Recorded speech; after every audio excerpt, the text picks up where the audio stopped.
امریکہ پاکستان کے سیاسی معاملات سے دور رہے، دفاعی معاملات میں فوج کے ساتھ ہیں، مولانا کا اعلان۔ امریکی قرارداد پاکستان کی سفارتی ناکامی قرار دے دی، فضل الرحمان کا ایک بار پھر ملک میں نئے انتخابات کرانے کا مطالبہ۔ سربراہ JUI نے کہا کہ ایسا الیکشن مانیں گے جس میں فوج اور دیگر ادارے مداخلت نہ کریں۔ افواج سمیت تمام ادارے اپنے دائرہ کار میں واپس جائیں۔ عزم استحکام آپریشن میں کوئی یکسوئی نہیں پائی جا رہی، طفل تسلیاں دینے کی کوشش نہ کی جائے۔ حکومت میں ہماری شکایات کا ازالہ کرنے کا دم خم نہیں۔ PTI کے خلاف موقف اور تحفظات بہت سنجیدہ ہیں۔ اگر یہ پارٹی مذاکرات کرنا چاہتی ہے تو خوش آمدید کہیں گے۔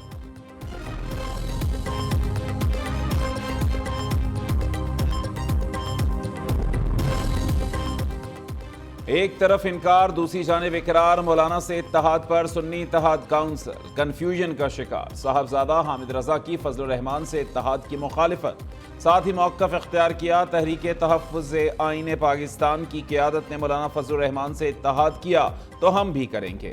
سربراہ سنی اتحاد کونسل نے کہا کہ پنجاب میں دہشت گردوں کے خفیہ سیل ہیں، نون لیگ مکافاتی عمل کے لیے تیار رہے۔ دہشت گردی کے خلاف یک نکاتی بیانیہ بنا کر قوم کو آگاہ کرنا ہوگا۔ ہمارے پرسپیکٹیو کہ پرائم منسٹر صاحب بھی کہتے ہیں یہ IMF کا آخری پروگرام ہوگا، اور انشاءاللہ یہی ہماری حکمت عملی بھی ہے اور یہی خواہش بھی ہے کہ انشاءاللہ یہی ہوگا۔ انفلیشن جو ہے وہ 38% سے 12% پہ آئی۔ میکرو سٹیبلٹی کو ہم نے پرماننس کی طرف کیسے لے کے جانا ہے، پچھلے 3-4 سال میں یہ ہو چکا ہے کہ ہم نے کہا جی چھوڑیں ادھر، ہم جائیں گے جی گروتھ کی طرف، because you are import led. Growth تو آپ کر دیتے ہیں، 3-4 مہینے میں you run out of dollars and then you have to go back on your knees to renegotiate the entire programme. تا صاحب نے 2022 میں قدم اٹھایا تھا کہ ریٹیلرز پہ ٹیکس لگ جائے، اس وقت لگ جانا چاہیے تھا۔ نان فائلر کی اختراع مجھے سمجھ نہیں آتی، جن پہ ٹیکس آلریڈی لگا وہ دیتے جائیں، اور باقی لوگوں پہ ہم نے 2-3% کا ڈفرینشل رکھا ہوا تھا تاکہ ہمارے پاس ریونیو آ جائے، لیکن آپ اسکیم سے باہر رہیں، یہ نہیں ہو سکتا۔ چاہتے ہیں یہ IMF سے آخری پلان ہو، ریٹیلرز پر کل سے ٹیکس لگے گا، جلد یا بدیر ملک میں نان فائلر کی اختراع ختم کر دیں گے۔ وزیر خزانہ محمد اورنگزیب کا دعویٰ، تنخواہ دار طبقے پر بوجھ پڑنے کا اعتراف بھی کیا۔ اسلام آباد میں پریس کانفرنس کرتے ہوئے کہا، حکومتی کاوشوں سے مہنگائی کی شرح 38 سے 12% پر آ گئی۔ ملک میں معاشی استحکام سے بیرونی اداروں کا اعتماد بحال ہو چکا۔ FBR کا 9.3 ٹریلین کا ٹارگٹ پورا ہو جائے گا۔ 3 سال میں ٹیکس ٹو GDP 13% پر لے جانا چاہتے ہیں۔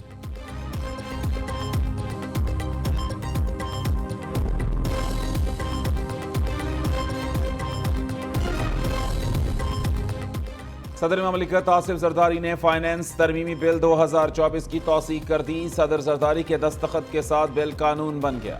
فائنانس بل کی دستخط شدہ کاپی پارلیمنٹ کو بھجوا دی گئی۔ نیا وفاقی بجٹ کل سے نافذ العمل ہوگا۔ سنی اتحاد کونسل اور دیگر اپوزیشن جماعتوں نے فائنانس بل 2024 کی مخالفت کی تھی۔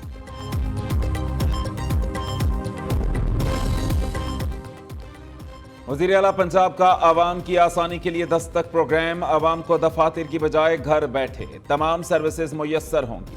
دستک پروگرام سے کرپشن اور استحصال کا خاتمہ ہوگا۔ مریم نواز کہتی ہیں، دستک پروگرام کا دائرہ کار بتدریج تمام اضلاع تک بڑھائیں گے۔ پروگرام کی سروسز 10 سے بتدریج بڑھا کر 65 تک کرنے پر کام شروع ہو چکا۔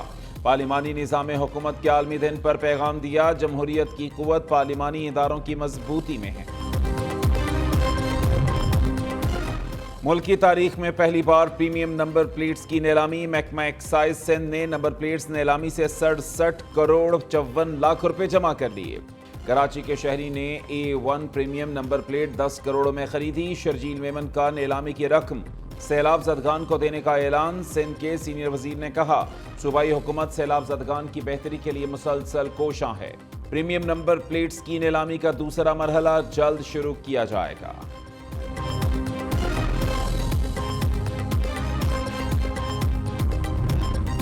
کراچی میں المناک حادثہ، ماڑی پور میں سیر پر جانے والی گاڑی الٹ گئی۔ ایک ہی خاندان کے 7 افراد جاں بحق، متعدد زخمی ہو گئے۔ تیز رفتار کوسٹر گلی سے نکلنے والے ٹرالر کو بچاتے ہوئے فٹ پاتھ سے جا ٹکرائی۔ گورنر سندھ کامران جسوری کا حادثے کا نوٹس، پولیس حکام سے رپورٹ طلب۔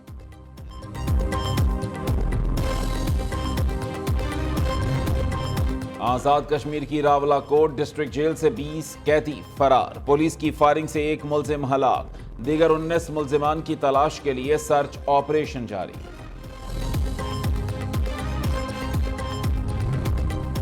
امریکی قرارداد کے پیچھے پی ٹی آئی لابنگ فرمز ہیں، منظم مہم کے ذریعے امریکی اراکین کانگریس کو پاکستان کے خلاف آمادہ کیا گیا۔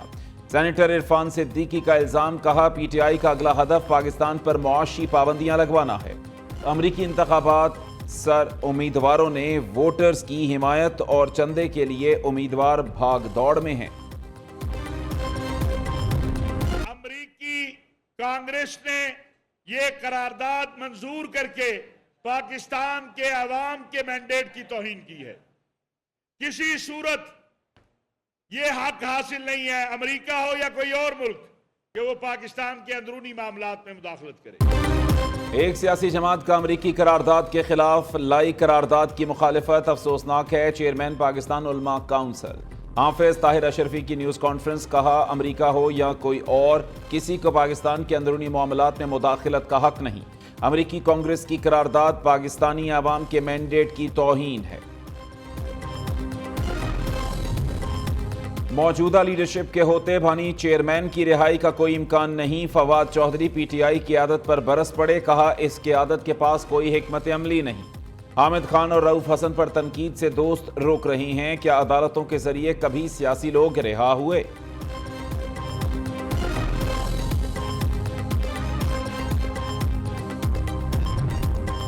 ہوش ربا بجلی بلز کے خلاف کل ملک گیر احتجاج کریں گے، امیر جماعت اسلامی حافظ نعیم الرحمان کہتے ہیں حکمرانوں نے غریب عوام کو تمام بنیادی سہولیات سے محروم کر دیا، بجٹ میں کسی قسم کا ریلیف نہیں دیا گیا، تنخواہ دار طبقے پر سب سے زیادہ ٹیکس لگایا گیا۔ حافظ نعیم الرحمان نے حکومت کو افغانستان سے تعلقات میں معاونت کی پیشکش بھی کر دی۔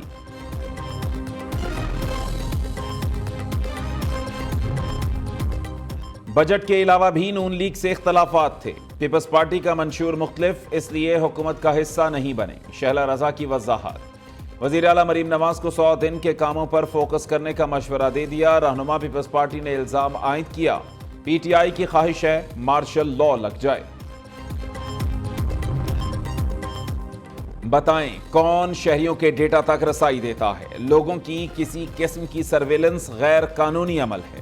اسلام آباد ہائی کورٹ نے Bushra Bibi audio leaks case کا تحریری حکم نامہ جاری کر دیا۔ غلط بیانی پر چیئرمین پی ٹی اے اور ممبران کو توہین عدالت کا شو کوز نوٹس جاری، 6 ہفتوں میں جواب جمع کرانے کا حکم دے دیا۔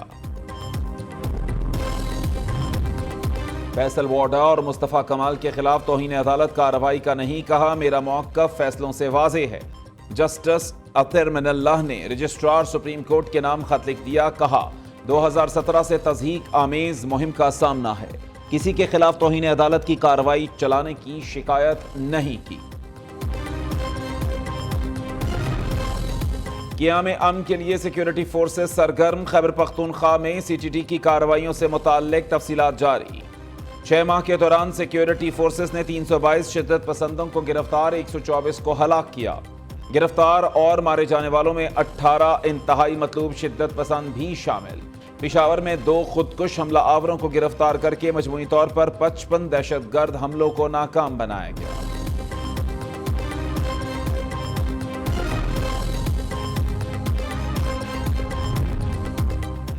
افغانستان سے متعلق دوحہ مذاکرات کا آج سے آغاز، نمائندہ خصوصی برائے افغانستان آصف درانی اور احمد نسیم وڑائچ پاکستان کی نمائندگی کریں گے۔ امارات اسلامیہ افغانستان کا وفد مولوی ذبیح اللہ مجاہد کی سربراہی میں دوحہ میں موجود، افغان وفد کی روسی اور ازبک صدور کے خصوصی نمائندوں سے الگ الگ ملاقاتیں، روسی نمائندے کی امارات اسلامی کے موقف کی حمایت۔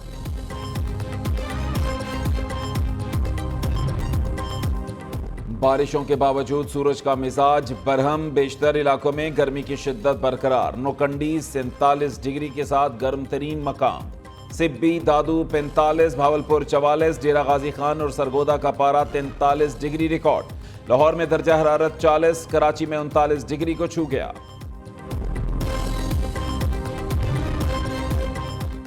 بجلی اور صرف بجلی، شہر شہر گاؤں گاؤں ایک ہی دہائی، غیر اعلانیہ لوڈ شیڈنگ سے معمولات زندگی درہم برہم، مختلف شہروں میں 6 سے 8 گھنٹے، مضافات میں 10 گھنٹے تک بجلی غائب۔ لوڈ شیڈنگ نے عوام کا سکون چھین لیا۔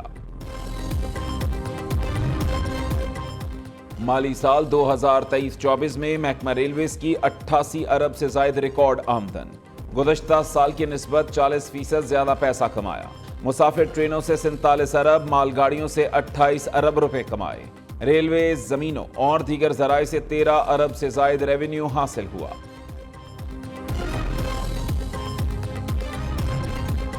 پی آئی اے عمرہ کرایوں میں کمی کا اعلان۔ کراچی سے مدینہ منورہ عمرہ کا 2 طرفہ کرایہ 76,000 علاوہ ٹیکس ہوگا۔ رعایتی کرایوں کی سہولت 15 جولائی تک مؤثر رہے گی۔ دوسری جانب سول ایوی ایشن کا 6 ماہ کے لیے ڈی آئی خان ایئرپورٹ بند کرنے کا فیصلہ۔